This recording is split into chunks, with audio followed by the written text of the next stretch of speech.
Adam Russman with the Space Wolf blog here. We're going to be talking about the Wolf King, the Lord of Winter and War. This is a Horus Heresy novel. Now, one of the very thin, small, kind of short stories. And just to give you guys a point of reference for the normal paperback, we are a lot smaller, thinner content. Even the print size on this is very, very large. Similar size to the Ragnar Blackmane book that I did a written review on the blog. Similar style. Build. This did not have the case like this one. Respectively priced. This is $65 US. This is $50 US. So let's talk about the price first thing. Now these are designed to be collector's items. They are short stories. I would guess that this will come out in some other format later in the line.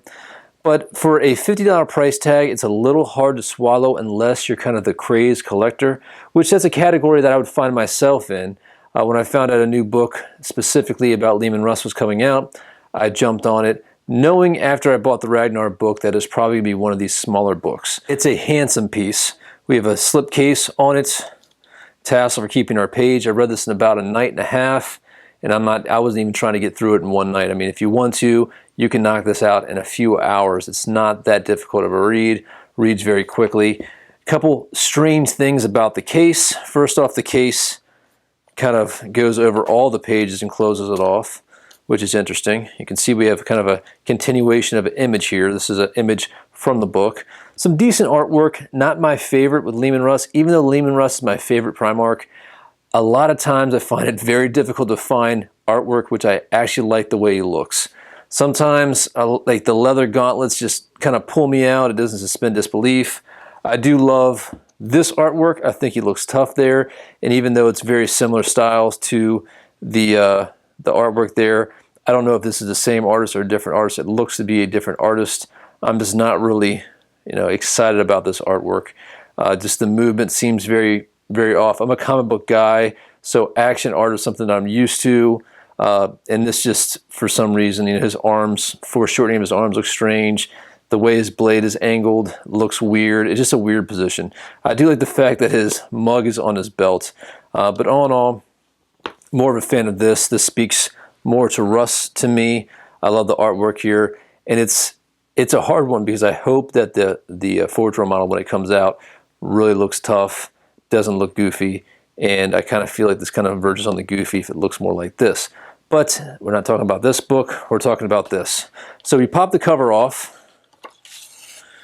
And just a piece of paper, and we have the novel itself. It's embossed. You guys can see the raised surface area there.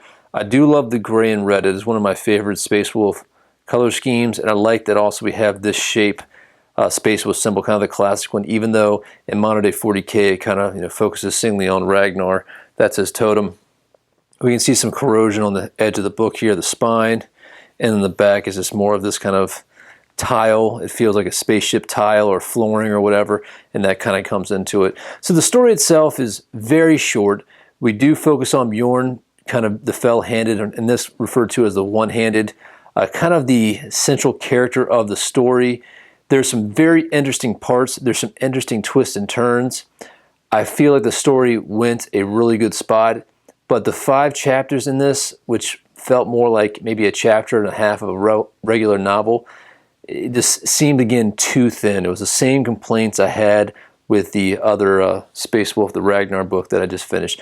Good story, good twists and turns. I love some of the areas that the characters go, but all in all, after whetting my appetite, I'm kind of hungry for more, and the $50 plate price for that short little snack kind of leaves one with a bitter taste in their mouth. All these food metaphors. The quality of the book, though, is really amazing. Here's the nebula. That the story behind this, not to give away too much, is that the Alpha Legion kind of sets a trap for Russ. Russ is battling him out, asks for some help from the White Scars. The White Scars don't come. They run into this nebula, which is full of this highly corrosive gas, and there's some pockets of void in that nebula which is safe to travel. But basically, the Space Wolf Legion has taken heavy losses. They're trying to escape, and at the same time, they're dealing with some other ramifications from the battle with the Thousand Suns. Now, in this book, and not to give away too many spoilers, I'm not really appreciative of the very forced arc that Leman Russ has. There is some interesting stuff to it. There's some stuff I walked away saying, hey, that's pretty cool. There's some other interesting facts about the Legion where you see where the Space Wolves from the 30K became what we know as the Space Wolves on 40K, and I like that. I liked the direction it was going. So the overall mythology that's associated with the book, I think, is awesome, and it's well worth a read in regards to that. Do you need to buy the $50 book to get that read? Probably not. If you can find an electric version, it'll probably better suit you that way. But then again, you know, we're talking about the collector's item type thing. Another thing that was kind of strange in this, and I'll just give you guys a look, you can see all the pages here, is he had this little picture on the inside. It doesn't really have to do with anything of the story.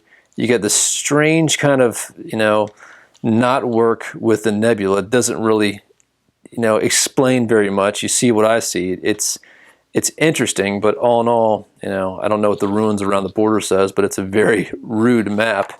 And then you had this quadruple page fold out of the front cover artwork, which again is not bad, but it's definitely not my favorite 40K artwork. And so, you know, stuff like this just kind of baffles my mind. This is not a cheap thing to do. You know, this you know, printing cost, this adds a lot in actually manufacturing this book. And so, you know, little touches like this are interesting, but the funny part is that this part of the story is at the very end, and this is smack dab in the middle of the book. So it just doesn't carry much weight with me. It's like, okay, I understand you guys are trying, but it doesn't really do much. One thing I think the story does, here's another great picture. That's actually, you know, Leman Russ's flagship. One other thing it does very well, though, is set the scale of some of the space battles. And this mainly is a space battle, kind of like a Star Wars. Back when Star Wars actually had war in space, or even maybe a Star Trek type space battle. There's not much, you know, wolfiness, as I like to say it, hand to hand. There's a little bit in the beginning and a little bit at the end. It does make you feel hungry for more, but it does at the same time give you what you expect when you're reading a Space Wolves novel. So the character development here, very focused on Bjorn. He was pretty cool. There's a Ruin Priest in here, it's pretty interesting. And there is kind of a cliffhanger to where the story is going. And I don't want to ruin it for you guys, because there's something that you think is going on, and then when you find out what's really going on, and then what happens from there is very interesting. For the next Horus Heresy novel, I really want to go back and read a lot more. I've read, I think, the first 8, so I'm way behind. I think they're in the 30s now. And I've read, and I've had some of the audio dramas I've downloaded as well. I'm pretty well versed in the mythology. You know, I've read the Cliff Notes, but I really want to go back and look for hints and clues of stuff that was revealed during this book. All in all, I'm content with the purchase. You know, I'm going to continue buying any kind of, you know, Space Wolf specific type stuff, or Space Wolves, I should say, specific type stuff. It's Leman Russ. I had to get it, and I'll bring you guys a quick review. The price tag at $50, though, I'd have felt comfortable paying $29.95, 40% more than I think it's really worth. Now, all of this does cost a lot of money, and Games Workshop is trying to focus on becoming a collector's type company, not just a game type company, and I can appreciate that. But for 10 bucks more, I got this, and I thought this was too expensive for what I got. And this was actually a somewhat larger read, and this was too short.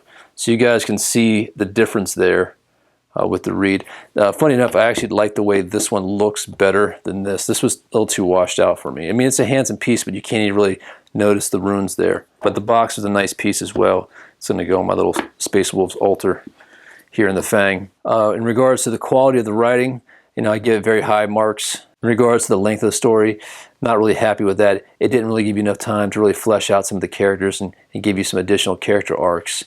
With some of the surprises and where the story goes, it is very interesting. And for the value of the quality, is top-notch quality, but I don't really think the value is there in regards to a $50 price tag for something, you know, so thin. This is, you know, if this was one of 3 stories, one of 4 stories in here, I think that would have really gotten us where we needed to be. But just a simple spacefaring story in regards to this right here is a little short for my taste. All right, guys, that's pretty much it. So let me know what you think. Leave your comments below. I know a lot of you guys really love the story. I saw some comments on Facebook already. And like I said before, I do like the story. There's some twist here. I do think I'm going to go through and read it again now that I know where it all led. And maybe I can dive into some of the details or some things I may have missed. And I look forward to see what happens next. And stay tuned, guys. This is the first of one of our video reviews, but we'll be doing this a lot more frequently. And also, of course, written stuff in there as well. We'll see you real soon, guys. Remember, for Russ and the Allfather.